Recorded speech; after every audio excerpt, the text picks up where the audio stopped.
Hello and good morning students. पिछले video में हमने पार्ट 7 समन्वय नियंत्रण एवं समन्वय को पूरा पढ़ा था। इस वीडियो चैनल के माध्यम से विज्ञान हर घर बने पाठशाला।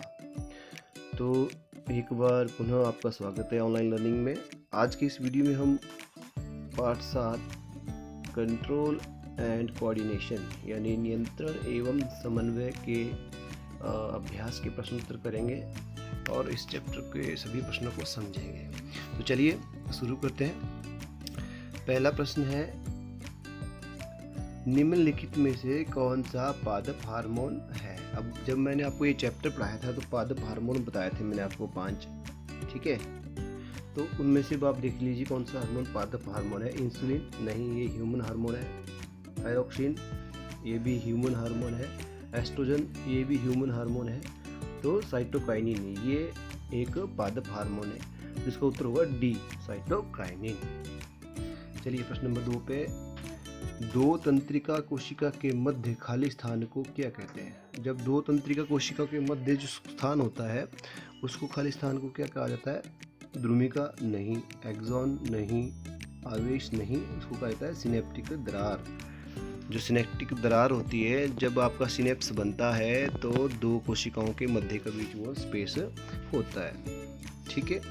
तो एक कोशिका का अंतिम सिरा और दूसरी कोशिका का अग्रभाग जब जुड़ता है तो वो कहलाता है सिनेप्टिक या साइनेप्सिस दरार, ठीक है। चलिए आगे चलते हैं प्रश्न नंबर 3 की तरफ। मस्तिष्क उत्तरदायी है सोचने के लिए, हृदय स्पंदन के लिए, शरीर का संतुलन बनाए रखने के लिए, उपरोक्त सभी।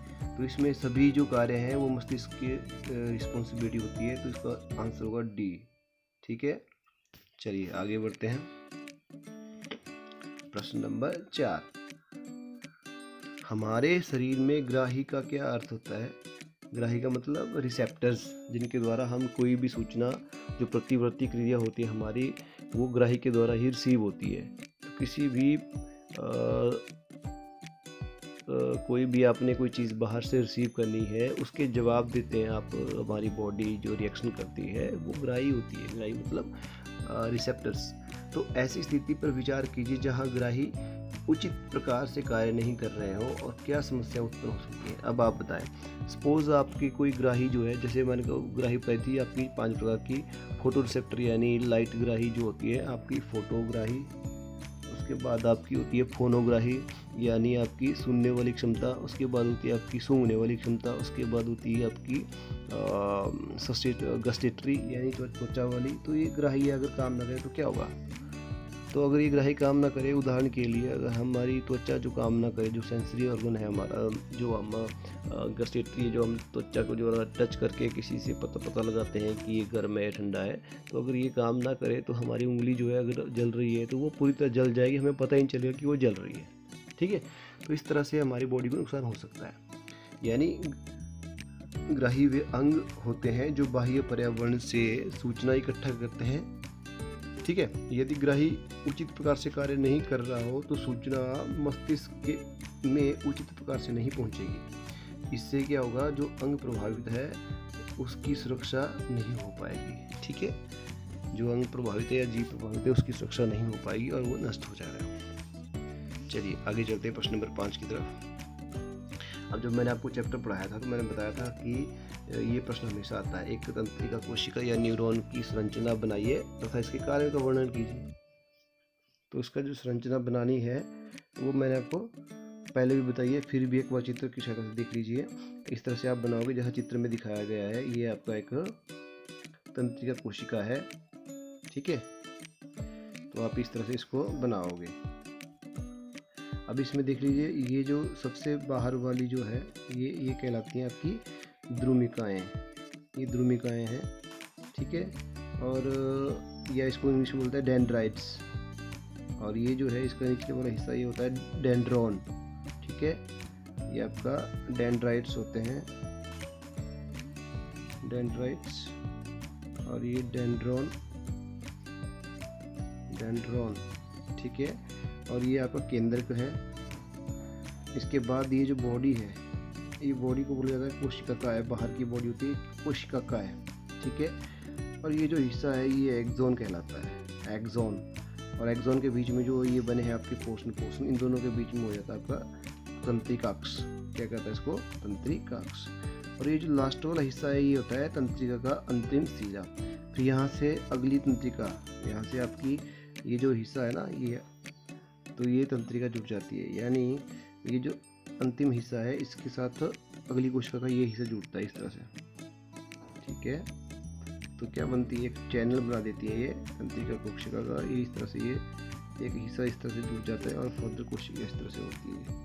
तो इस तरह से चेन बन जाती है। और यहाँ जो बनता है ये बनती है सिनेप्टिक दरार होती है। तो यहाँ जो है विद्युत आवेश उत्पन्न होते हैं। इस कोशिका के जो सूचनाएं होती है इस कोशिका में जाने के लिए वो विद्युत आवेश में बदलती है, विद्युत संवेग में बदलती है और यहाँ से इधर को जाती है। तो इस तरह से इसका क्या होता है, यह न्यूरॉन का स्ट्रक्चर है। ये आप अच्छी तरह बनाओगे, कलरफुल बनाओगे, ताकि आपको अच्छे मार्क्स मिले जब भी एग्ज़ाम में आए। अब इसके कार्य क्या होते हैं, मैंने आपको कार्य भी बता ही दिए। इसके कार्य होते हैं आपके, देखिए हमारा तंत्रिका तंत्र जो है कोशिकाओं से बना होता है और ये दो प्रकार की होती है। पहली होती है आपकी संवेगी तंत्रिका, दूसरी होती है वाहक तंत्रिका। तो संवेगी तंत्रिका क्या होती है, ये तंत्रिकाएं ग्राही अंगों से क्या करती हैं, सूचनाओं को इकट्ठा करती हैं। संवेगी तंत्रिका ग्राही अंगों से सूचनाओं को इकट्ठा करके मस्तिष्क तथा मेरुरज्जा तक ले जाती हैं। आपको पता है प्रतिवर्ती क्रिया जो है हमारी मेरुरज्जु के द्वारा ही संचालित होती है, ना कि मस्तिष्क के द्वारा। जबकि मस्तिष्क जो है ऐच्छिक और अनैच्छिक जो क्रियाएं होती हैं उनको संचालित करता है, ठीक है। तो संवेगी तंत्रिका जो होती है वो हमारे ग्राही अंगों से उद्दीपन के द्वारा जो सूचनाएं मिलती है उनको ग्रहण करके मस्तिष्क और मेरुरज्जु तक ले जाती है। उसके बाद दूसरा है वाहक तंत्रिकाएं। ये इन सूचनाओं को ये तंत्रिका मस्तिष्क तथा मेरुरज्जा से जो आदेश प्राप्त होते हैं उनको फिर अंगों तक पहुंचाती है जहाँ पे कोई कार्य होना होता है। जैसे मैंने आपको बताया, उंगली आपकी अगर गर्म पानी में गई या आग में चली गई तो आपकी सूचनाएं जाएंगी पहले मेरुरज्जा तक और ब्रेन तक, फिर वहाँ से संदेश आएगा कि आप हटाओ उसको, उंगली को, तो वो फिर उस उंगली तक वापस जो आती है सूचनाएं वो आती है आपकी वाहक तंत्रिका द्वारा और जाती किसके द्वारा है, संवेदी तंत्रिका के द्वारा। तो इस प्रकार जो है ये हो गए न्यूरॉन के कार्य, ठीक है। न्यूरॉन जो है मुख्यतः दो प्रकार की कोशिकाओं से बनता है। नंबर 1 संवेदी तंत्रिका, नंबर 2 वाहक तंत्रिका। संवेदी तंत्रिका जो होती है ग्राही अंगों से उद्दीपन द्वारा प्राप्त सूचनाओं को इकट्ठा कर मेरुरज्जा तथा ब्रेन तक ले जाता है। जबकि वाहक तंत्रिका जो होती है ये मस्तिष्क तथा मेरुरज्जा से आदेश प्राप्त कर अंगों तक वापस लाती है। ठीक हो गया। चलिए अगले प्रश्न नंबर 6 की तरफ चलते हैं। पादप में प्रकाशानुवर्तन किस प्रकार होता है। जब मैंने अभी आपको लास्ट वीडियो में भी पढ़ाया था तो पादपों में प्रकाशानुवर्तन समझाया था कि प्रकाशानुवर्तन मतलब प्रकाश की तरफ पौधे के किसी भाग का मुड़ जाना, वो होता है प्रकाशानुवर्तन, ठीक है। तो वो मुड़ता है ऑक्सीजन हार्मोन के कारण। ऑक्सीजन हार्मोन आपको मैंने बताया था जो पौधों के ग्रोथ करने वाले पार्ट्स होते हैं वहाँ पे मौजूद होता है। तो ऑक्सीजन हार्मोन सूर्य के प्रकाश की उपस्थिति में तने को अंधेरे वाले भाग में स्थानांतरित हो जाता है, ठीक है। ऑक्सीजन हार्मोन सूर्य के प्रकाश की उपस्थिति में तने के अंधेरे वाले भाग में स्थानांतरित हो जाता है तथा वहाँ की कोशिकाओं को लंबा कर देता है, जिससे कोशिका सूर्य की प्रकाश की ओर झुक जाती है। सभी कोशिकाएं इस क्रिया को दर्शाती हैं। परिणाम स्वरूप क्या होता है, प्रकाश पादप या पौधा प्रकाश की ओर झुक जाता है। इसे धनात्मक प्रकाशानुवर्तन कहते हैं। धनात्मक प्रकाशानुवर्तन कहते हैं। तो जब जो है पौधा जो है प्रकाश की तरफ झुक जाता है तो इसको बोलते हैं हम धनात्मक प्रकाशानुवर्तन। और जड़ें जब जो आपकी उसकी उल्टी दिशा में झुक जाती है उसको बोलते हैं हम ऋणात्मक प्रकाशानुवर्तन। तो ये प्रश्न भी हो गया आपका।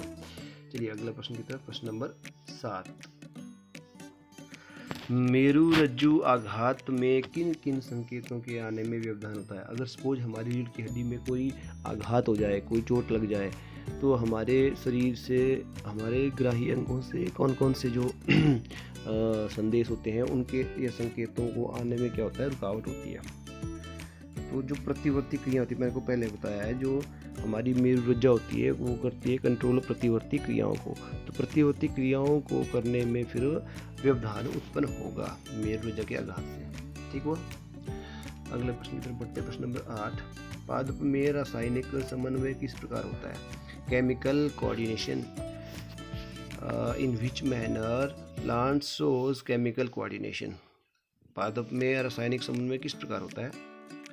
इसका उत्तर क्या रहेगा? पादप में रासायनिक समन्वय या केमिकल कोऑर्डिनेशन पादप हार्मोन द्वारा होता है। जो पादप हार्मोन होते हैं ऑक्सिन, जिबरलिन, साइटोकाइनिन, ठीक है, मैंने आपको पिछले वीडियो में पढ़ाए थे।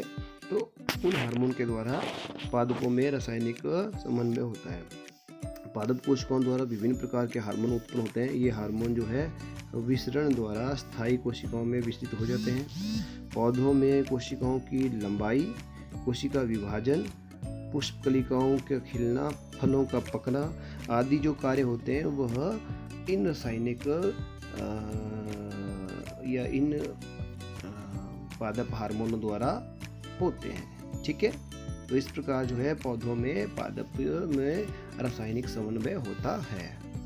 चलिए आगे बढ़ते हैं प्रश्न नंबर 9 की तरफ। प्रश्न नंबर 9 क्या है?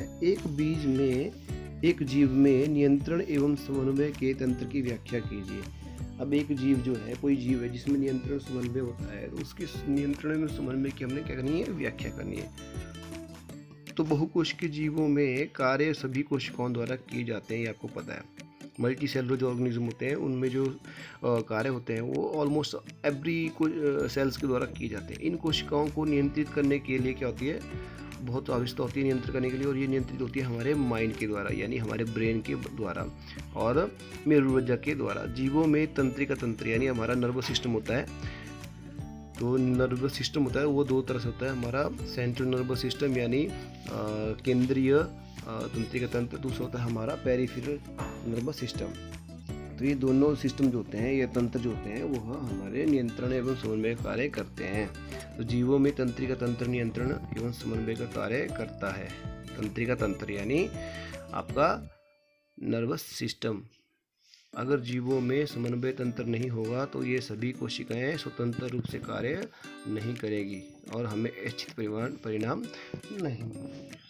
तो इस प्रकार जो है जीवों में नियंत्रण एवं समन्वय के तंत्र की आवश्यकता इसलिए होती है ताकि वह जितने भी हमारी कोशिकाओं द्वारा बॉडी में कार्य होते हैं वो संपन्न हो सकें और अच्छी तरह वह कंट्रोल हो सकें, जिसको कंट्रोल करते हैं हमारे बॉडी में उपस्थित नर्वस सिस्टम। ये हो गया आपका। अब है प्रश्न नंबर 10, अनैच्छिक क्रियाएं तथा प्रतिवर्ती क्रियाओं में क्या अंतर है या एक दूसरे से कैसे भिन्न है? अनैच्छिक क्रियाएं क्या होती है? देखिए, ऐसी क्रियाएं जो हमारे शरीर में अपने आप होती रहती हैं हमारी मर्जी के बिना, यानी जिस पे हमारा कोई कंट्रोल नहीं होता। जैसे हम पलक झपकाते हैं, हमारे हृदय का स्पंदन रहता है, हम सांस लेते हैं और हम क्या करते हैं, हमारे भोजन का डाइजेशन होता है। ये सभी क्रियाएं प्रतिवर्ती क्रियाएं, अनैच्छिक क्रियाएं जो अपनी मर्जी से होती रहती हैं। तो अब इन अंतर क्या है? अनैच्छिक क्रियाएं जो है मस्तिष्क के द्वारा कंट्रोल होती हैं, आपको पहले पता है। नंबर 1, अनैच्छिक क्रियाएं मस्तिष्क द्वारा कंट्रोल होती है, जबकि प्रतिवर्ती क्रियाएं मेरुरज्जा के द्वारा कंट्रोल होती है।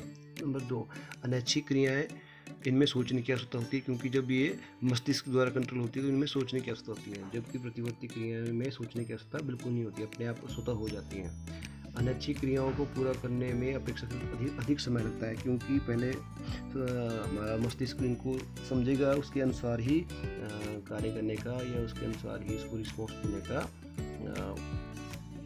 टाइम लेगा और उसको रिस्पॉन्स देगा। जबकि प्रतिवर्ती क्रियाओं को पूरा करने में बहुत ही कम, 1 सेकंड का बहुत छोटा सा भाग लगता है, क्योंकि यह तुरंत हो जाती है। तो ये आपकी प्रतिवर्ती क्रियाएं और अनैच्छिक क्रियाओं में अंतर है। अगले प्रश्न तक चलते हैं। प्रश्न नंबर 11, जंतुओं में नियंत्रण एवं समन्वय के लिए तंत्रिका तथा हार्मोन क्रियाविधि की तुलना तथा व्यतिरेक कीजिए, यानी कंट्रास्ट करना है हमने। कहने का मतलब, हमने जो जंतुओं में नियंत्रण एवं समन्वय के लिए तंत्रिका तंत्र तथा हार्मोन क्रियाविधि होती है उसके आपस में हमने कंपैरिजन करना है और उनके बीच में जो डिफरेंसेस है वो करने हैं। तो पहला है तंत्रिका कार्यविधि, दूसरा है हार्मोन कार्यविधि, यानी पादपों में। ठीक है, तंत्रिका होती है मनुष्य में, हार्मोन कार्य पादप में। तो नंबर 1, तंत्रिका कार्यविधि में शरीर से तंत्रिकाओं का जाल बनाता है। ठीक है, और ये जाल शरीर के प्रत्येक कोशिका को केंद्रीय तंत्रिका तंत्र से जोड़ता है। जैसे मैंने आपको पढ़ाया था कि तंत्रिका कार्यविधि के अंतर्गत शरीर में तंत्रिकाओं का जाल बना होता है और ये जाल शरीर के प्रत्येक कोशिका को किससे जोड़ता है? सेंट्रल नर्वस सिस्टम, केंद्रीय तंत्रिका तंत्र से। जबकि हार्मोन कार्यविधि में ऐसा नहीं होता। हार्मोन कार्यविधि में तंत्रिका कार्यविधि की तरह कोई जाल नहीं बना होता। इसमें जितनी भी विधियाँ कंट्रोल होती है वो हमारे हार्मोन के द्वारा कंट्रोल होती है। नंबर 2, तंत्रिका कार्यविधि में तंत्रिकाओं एवं अंगों का आपसी संबंध केंद्रीय तंत्रिका तंत्र से नियंत्रित होता है। तो तंत्रिका कार्यविधि में तंत्रिकाओं एवं हमारे बॉडी पार्ट्स का जो आपस में रिलेशन है वह सेंट्रल नर्वस सिस्टम के द्वारा कंट्रोल होता है, यानी तंत्रिका तंत्र से नियंत्रित होता है। जबकि हार्मोन कार्यविधि में ऐसा कुछ नहीं होता है। आपको पहले पता है वहाँ पे सेंट्रल नर्वस सिस्टम की तरह ऐसा कुछ नहीं होता है। तीसरा पार्ट है इसका, तंत्रिका कार्यविधि में सभी प्रकार की क्रियाएं तंत्रिकाओं एवं केंद्रिका तंत्र से ही नियंत्रित होती हैं। तो तंत्रिका कार्यविधि में एक ही मेन जो पॉइंट है वो है सेंट्रल नर्वस सिस्टम। जितनी भी क्रियाएं कंट्रोल होगी वो होगी आपकी केंद्रीय तंत्रिका तंत्र के द्वारा या केंद्रीय। जबकि हार्मोन कार्यविधि में क्रियाएं होती हैं हार्मोन के द्वारा कंट्रोल। तो ये भी आपको अच्छी तरह समझ आ गया होगा। चलिए लास्ट प्रश्न की तरफ चलते हैं। प्रश्न नंबर 12। प्रश्न नंबर 12 क्या बोलता है? छुई मुई पादप में गति तथा हमारी टांगों में होने वाली गति में क्या अंतर है? छुई मुई का पौधा होता है, उसके बीच की गति कैसी होती है और हमारी टांगों की गति कैसी होती है, उनमें अंतर है। तो क्या अंतर है छुई मुई के पौधे और पादप मानव की टांगों में होने वाली गति? नंबर 1, छुई मुई पादप में जल की गति के कारण कोशिकाएं अपने आकार में परिवर्तन कर लेती हैं, अतः यह गति होती है। अब देखिए छुई मुई में आपको मैंने बताया है जैसे हम टच करते हैं तो एकदम से वो उसकी पत्तियां जो है बंद हो जाती हैं, तो वो जल की गति के कारण होता है। जल जो होता है एकदम से वापस जाता है और वो एकदम से मुरझा जाती हैं, इस कारण वो गति करती हैं। तो छुई मुई पौधे में जल की गति के कारण कोशिकाएं अपने आकार में परिवर्तन कर लेती हैं, अतः यह गति करती है। जबकि मानव टांगों में ऐसा नहीं होता। ये जल की गति के कारण गति नहीं करती। ये हमारी किसके कारण गति करती है? ये हमारे मस्तिष्क के संकेतों के द्वारा गति करती है। नंबर 2, छुई मुई के पौधे में किसी दूसरे अंग द्वारा नियंत्रित नहीं होती गतियाँ। यानी जो छुई मुई का पौधा होता है वो किसी दूसरे अंग द्वारा, पौधे के दूसरे अंग द्वारा गति कंट्रोल नहीं करता। जबकि मानव में टांगों की गति हमारे मस्तिष्क के द्वारा और मेरुरज्जु के द्वारा कंट्रोल की जाती है। ठीक हुआ। अगला भाग यानी पॉइंट 3, छुई मुई के पौधे में गति की वैद्युत रसायन विधि द्वारा सूचना भेजी जाती है। इसमें आपको पता है एक इलेक्ट्रोकेमिकल मेथड होता है जिसके द्वारा ये सूचनाएं भेजी जाती है। ठीक है। जबकि मानव में इलेक्ट्रोकेमिकल मेथड नहीं होता, उसमें हमारा तंत्रिकीय तंत्र होता है जिसके द्वारा ये मैसेज भेजे जाते हैं। ठीक हो गया। तो इस प्रकार जो है आपके 1 से 12 तक इस पाठ के सभी प्रश्न उत्तर हमने कर दिए हैं और उम्मीद करता हूँ आपको ये सारे अच्छी तरह समझ आए होंगे। तो डियर स्टूडेंट्स, इस वीडियो में इतना ही। उम्मीद करता हूँ आपने ये वीडियो को एंजॉय किया होगा और अच्छी तरह आपने ये सारे प्रश्न उत्तर समझे होंगे। तो मिलते हैं अगले वीडियो में अगले चैप्टर के साथ। तब तक के लिए अपना ध्यान रखिए और पढ़ते रहिए। बाय।